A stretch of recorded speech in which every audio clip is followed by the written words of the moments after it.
హీరోల ముఖ కవళికల దగ్గర నుంచి అన్ని గమనించి ఇమిటేట్ చేయగలిగే కెపాసిటీ ఉండి మీరు ఏ సౌండ్ ఎక్కడి నుంచి ఎవరు ప్రొనౌన్స్ చేస్తున్నారో కూడా అంత సూక్ష్మంగా గమనిస్తారు. కానీ పాట విషయంలో మాత్రం మిమ్మల్ని మీరు ఇమిటేట్ చేసుకున్నారు కానీ మరొకరిని ఇమిటేట్ చేయలేదు. ఎలా సాధ్యమైంది మీకు? చాలామంది ఇవాళకి కూడా దశకంఠుడని అదని ఎవరికి కావాలంటే అలా పాడతారని. కేవలం కమెడియన్స్కే నేను మిమిక్రీ చేశాను. ఇది కాకుండా మిగతా హీరోలకి ఒక నాగేశ్వరరావు రామారావు గారికి తప్ప, రామారావు గారికి పాడుతున్నప్పుడు ఎక్కువ గంభీరం తెచ్చుకోవడానికి ప్రయత్నించాను. ఆయన త్రో ఆఫ్ వర్డ్స్ ఉంటుంది కదా, కొన్ని చోట్ల ఎక్కువ ఒత్తులు ఇస్తారు. ఏం చేస్తున్నారు బ్రదర్ అంటారు. సో పాడేటప్పుడు ఎలా ఉంటుంది అని పాట చెడిపోకుండా, అది మొత్తం అలా పాడితే అసహ్యమైపోతుంది పాట. ఏం చేయాలో దానికి లైక్ చిత్రం భళారే విచిత్రం ఇలా పాడితే ఆయనకు నప్పదు. దుర్యోధనుడి పాత్రకి ఒక చిత్రం ఐ భళారే విచిత్రం కొంచెం ఆంగిక ఆయన ఊహించుకోవాలి. ఇప్పుడు అది ఆటోమేటిక్గా వచ్చేస్తుంది అనమాట. అలాగే నాగేశ్వరరావు గారిది చాలా సాత్వికంగా అలా అంటి ముట్టనట్టుగా అలా వెళ్ళిపోతుంది అనమాట. అది దానికి తగినట్టుగా we have to make our cells the way he pronounces certain words. ఈ మధ్య నేను మహేష్ బాబు పాడిన పాటలు కొన్ని వింటే అసలు నాకే ఆశ్చర్యం వేసింది అనమాట. I knew what I have to do to that boy. పర్టికులర్గా అతనికి పాడుతున్నప్పుడు I have to cut all my bass. రికార్డింగ్లో కట్ చేస్తే వచ్చేది కాదు, అది నేను పాడుతున్నప్పుడే రాయాలన్నమాట.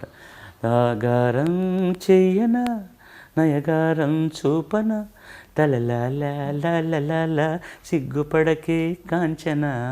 ఇంతకంటే ఎక్కువ బాడీ ఉండకూడదు వాయిస్. ఆయన వాయిస్ మ్యాచ్ చేయాలి, లేకపోతే కొంచెం ఇబ్బందికరంగా ఉండదు. కిషోర్ వాయిస్ ఎంతలా ఇంత బాడీగా ఉంటుంది. Who cared? చెవికి ఇంపుగా ఉందని వినలేదు పాటలు. ఘంటసాల గారి వాయిస్ బాగా భారీగా బాస్ అయిపోయింది ఆయన ఆరోగ్యం దృష్టితోటి.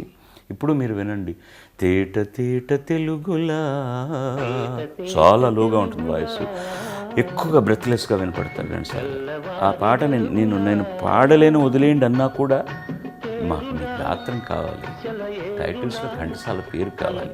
That is what they earned. Ghantasala master పాటలోని అంటే మామూలుగా ఎవరో ఒక రోల్ మోడల్ని పెట్టుకుని imitating is the first step అంటారు టు లెర్నింగ్.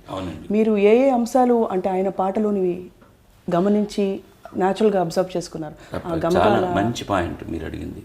మీరు ఘంటసాల గారి బిగినింగ్ డేస్లో సాంగ్స్, ప్రైవేట్ సాంగ్స్ కనుక వింటే 90% రాజేశ్వరరావు గారు పాడినట్టే ఉంటుంది. కర్ణాటక సంగీతంలో ఉన్న ఆనుపానులన్నీ తెలిసినా సినిమాలో పాడుతున్నప్పుడు ఎంతవరకు దాన్ని ఉపయోగించాలి, అతిగా చేసేస్తే బాగుండదు. ఇప్పుడు ఆయన పాడిన శివశంకరి శివానందలహరి శివశంకరి, ఇదే గనక కర్ణాటక సంప్రదాయం, శివశంకరి శివానందలహరి శివశంకరి అని పాడితే చెవికి ఇంపుగా ఉండదు.